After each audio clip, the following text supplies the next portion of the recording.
बेटी को तुम न जहेज़ दो न विरासत में हक, मगर मनपसंद शख्स ज़रूर दो। ये मत देखो कि हमारे वालिदैन ने हम पर बहुत थोड़ा ख़र्च किया, बल्कि ये सोचो कि उन्होंने वो सब कुछ खर्च किया जो उनके पास था। छोटे थे तो लड़ते थे अम्मी मेरी है, बड़े होकर लड़ते हैं कि अम्मी तुम्हारी है, तुम अपने घर रखो। 3 चीज़ें कभी ज़्यादा मत करना।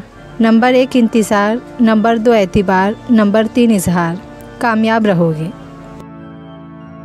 झूठ बोलना आसान है, छुपाना मुश्किल है। सच बोलना आसान है, सुनना मुश्किल है। नफ़रत करना आसान है, झेलना मुश्किल है। इंसान कहलाना आसान है, बनना मुश्किल है।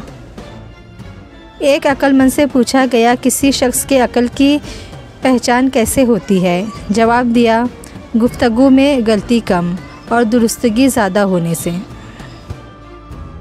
मुसलमान का दिल दुखाना बड़ा गुनाह है। अगर आप अपने ख़याल बदल सकते हैं तो आप अपनी ज़िंदगी बदल सकते हैं। फरमान मुस्तफ़ा सल्लल्लाहु अलैहि वसल्लम, लोगों को माफ़ कर दिया करो, तुम्हारी मग़फ़िरत कर दी जाएगी।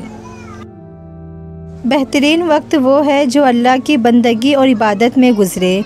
जिस शख्स के पास अल्लाह के लिए वक्त ना हो तो मौत उसके लिए ज़िंदगी से बेहतर है।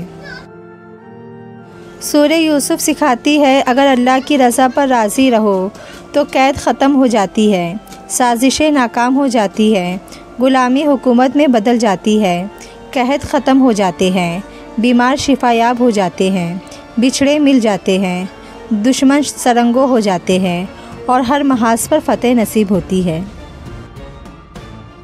किसी को उसकी औकात याद दिलाने के लिए जो अल्फाज हमारी ज़ुबान से निकलते हैं वो दूसरों को हमारी औकात दिखा रहे होते हैं। हर बात को याद रखना ज़रूरी नहीं होता। खुश रहने के लिए कुछ बातों को भूल जाना ही अच्छा होता है।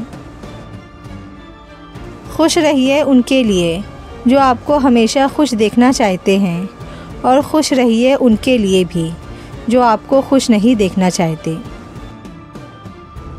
आपके पीछे बात करने वाले दरअसल आपसे बहुत पीछे होते हैं। पता है लोग उदास क्यों होते हैं? क्योंकि रिश्ते टूटकर बिखर जाते हैं, लेकिन लोग झुककर उठाना गवारा नहीं करते। ज़िंदगी का सफ़र है इतना के एक हिचकी और इंसान ख़त्म। ज़िम्मेदारियाँ सिर्फ मर्द के कंधों पर नहीं होती, औरत के नातवा कंधों पर भी होती है।